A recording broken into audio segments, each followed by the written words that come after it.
एक नागरिक की हैसियत से हमें संविधान को समझना भी चाहिए।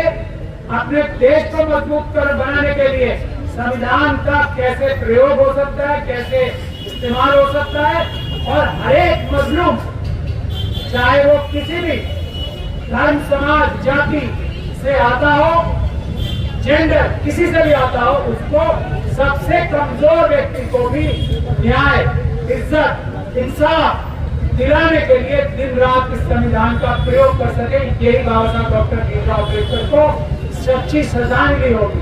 बाबा साहब डॉक्टर भीमराव अम्बेडकर ने इस दिन के लिए पूरी दुनिया से सबसे लड़ाई नहीं की थी।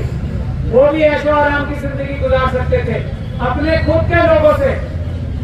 मैं जाता हूँ वहाँ मंदिर मार्ग की तरफ, तो मुझे याद आता है वो पल। हम लोगों ने तो नहीं देखा, लेकिन इमेजिन कर सकते कि खुद अपने लोगों ने, जिनके लिए बाबा साहब अपनी जान हथेली पे लेकर लड़ाई कर रहे थे, उन लोगों ने उन्हें ईंट, टमाटर और पत्थर मारे।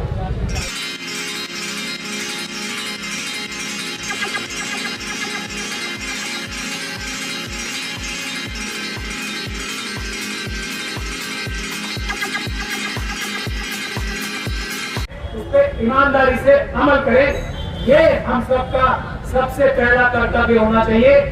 और उसके साथ साथ एक नागरिक की हैसियत से हमें संविधान को समझना भी चाहिए। अपने देश को मजबूत कर बनाने के लिए संविधान का कैसे प्रयोग हो सकता है, कैसे इस्तेमाल हो सकता है, और हर एक मजलूम चाहे वो किसी भी धर्म, समाज, जाति से आता हो, जेंडर किसी से भी आता हो, उसको सबसे कमजोर व्यक्ति को भी न्याय, इज्जत, इंसाफ दिलाने के लिए दिन रात इस संविधान का प्रयोग कर सके। यही बाबा साहब डॉक्टर भीमराव अम्बेडकर को सच्ची श्रद्धांजलि होगी। बाबा साहब डॉक्टर भीमराव अम्बेडकर ने इस दिन के लिए पूरी दुनिया से सबसे लड़ाई नहीं की थी। वो भी ऐशो आराम की जिंदगी गुजार सकते थे अपने खुद के लोगों से। मैं जाता हूँ वहाँ मंदिर मार्ग की तरफ, तो मुझे याद आता है वो पल। हम लोगों ने तो नहीं देखा, लेकिन इमेजिन कर सकते कि खुद अपने लोगों ने, जिनके लिए बाबा साहब अपनी जान हथेली पे लेकर लड़ाई कर रहे थे, उन लोगों ने उन्हें ईंट, टमाटर और पत्थर मारे। लेकिन उन्होंने तब भी क्या कहा कि तुम लोग नादान हो, मैं तुम्हारे लिए लड़ाई कर रहा हूँ, तुम अपने अधिकार नहीं समझते, मैं तुम्हारे लिए अपनी लड़ाई करूंगा। ऐसे बाबा साहब के संविधान के ऊपर अमल ना करवाए पाए हम, तो ये सच्ची श्रद्धांजलि नहीं होगी। फिर हम भी ढकोसला कर रहे हैं। इस जो डॉक्टर ऋतु मिशन सेव कॉन्स्टिट्यूशन की लड़ाई लड़ रही है, मिशन सेव कॉन्स्टिट्यूशन एक संस्था का नाम नहीं है, उसके कॉन्सेप्ट की बात सोचिए आप। डॉक्टर ऋतु यहाँ क्या लड़ाई लड़ रही है? नौकरी।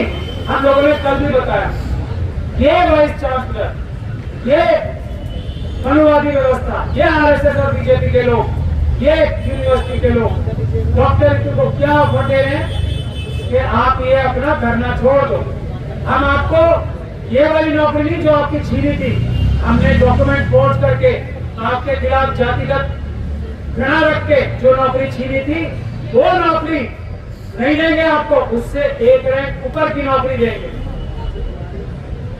अगर आप ये प्रदर्शन बंद कर दो, तो डॉक्टर ऋतु क्या कहती है कि मुझे नौकरी नहीं,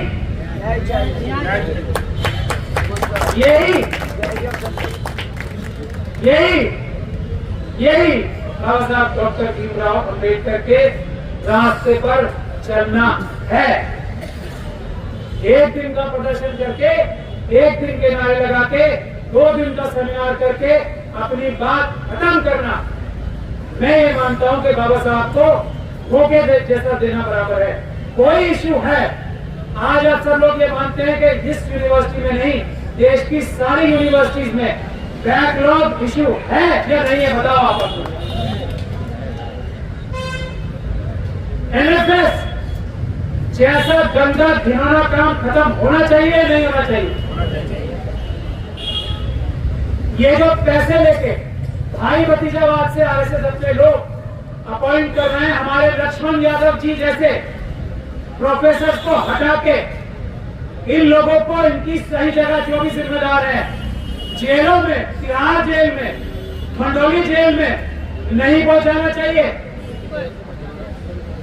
और अगर ये तीनों बातें सही हैं तो चौथी बात, जो बैकलॉग की करीब मेरे ख्याल से जो मैंने कैलकुलेट किया है 25 से 30 हजार नौकरियां हैं। ये जो बैकलॉग के नौकरियों के ऊपर आज प्रोफेसर और बड़े बड़े अध्यापक बैठे हुए हैं, वो चोरी करके, बैकलॉग की चोरी करके, बैकलॉग की जो पद है उनको हत्या कर एनएफएस जैसे गंदे घिनौने और झूठे काम करके जो लोग बैठे हैं उनको कान पकड़ के हटा के अपने 25,000 लोगों को अपॉइंट कराना चाहिए या नहीं कराना चाहिए? और ये सब बातें कितनी जरूरी है ये भी बता दीजिए। 100 में से या 10 में से कितने नंबर मिलते हैं कि कितनी जरूरी है? 100 में से 100% लोग ये कहेंगे जो इंसाफ, बराबरी, भारत का संविधान मानने वाले लोग हैं कि इससे बड़ा जुल्म, इससे बड़ा नाजायज काम, इससे बड़ा अपराध, इससे बड़ा घिनौना गंदा काम कोई नहीं होगा। क्यों? क्योंकि ये टीचिंग की जगह है। यही पढ़ाएंगे ये टीचर्स जो एनएफएस के झूठ के माध्यम से अपने अपने पदों पर बैठे हैं। आज ये जो किसी और का हक था वो हक हड़प के बैठे हैं आज शिक्षकों के पद पे। वो किसी को सच्चाई से, ईमानदारी और सच्चाई का कोई भी पाठ पढ़ाने में सक्षम है? पढ़ाएंगे या नहीं पढ़ाएंगे तो दूर की बात।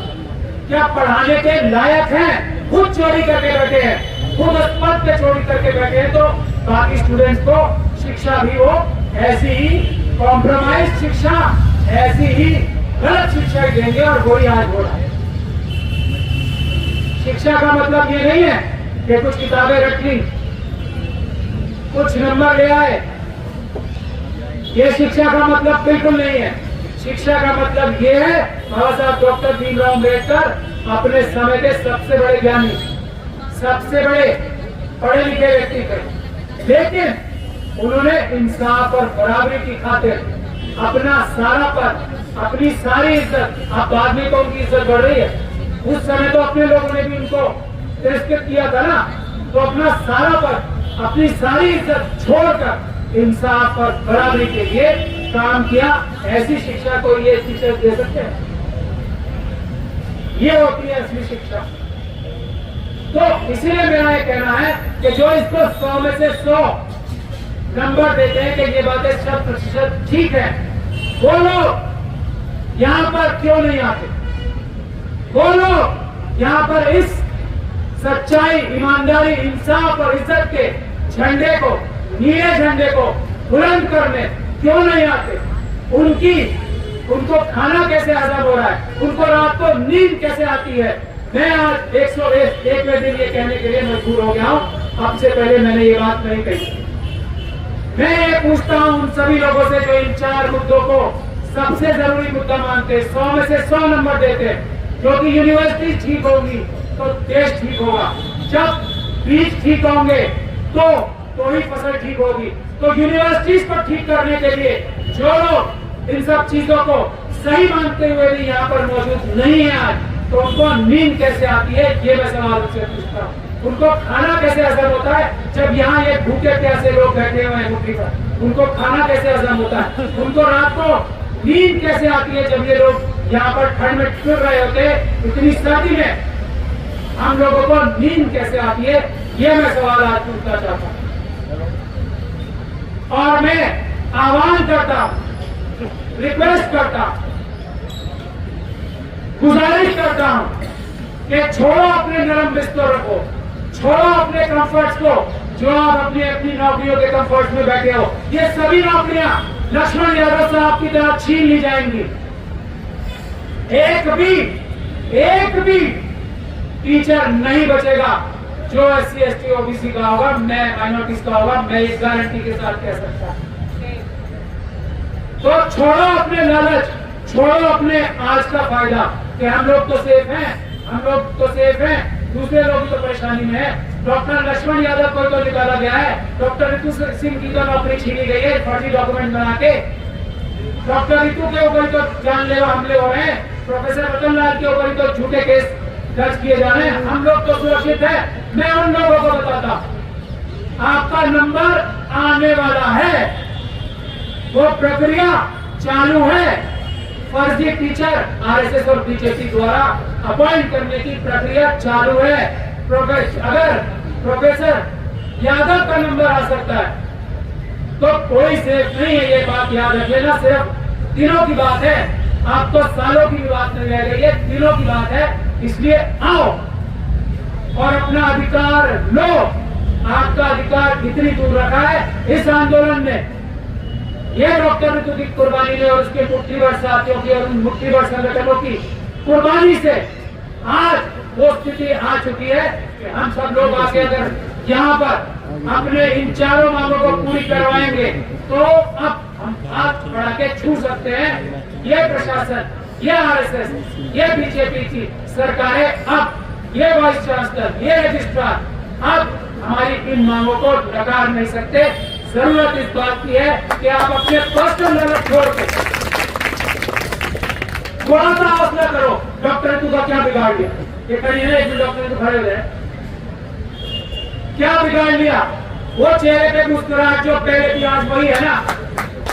और मनोवादी मानसिकता के क्रिमिनल्स, रातों को नींद नहीं आ रही है, मेरे पास खबरें आ रही है, नींद की दवाइयां ले लेकर भी वाइस चांसलर साहब सो नहीं पा रहे हैं।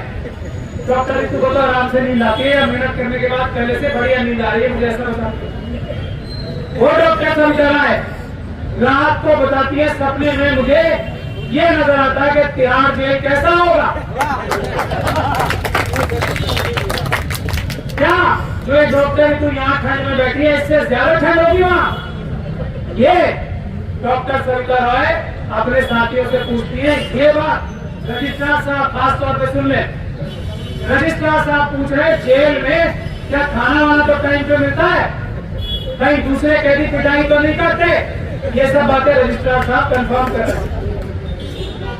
जितने मच्छर यहाँ हमारे साथियों को काटते हैं उससे कम मच्छर है, ज्यादा मच्छर है?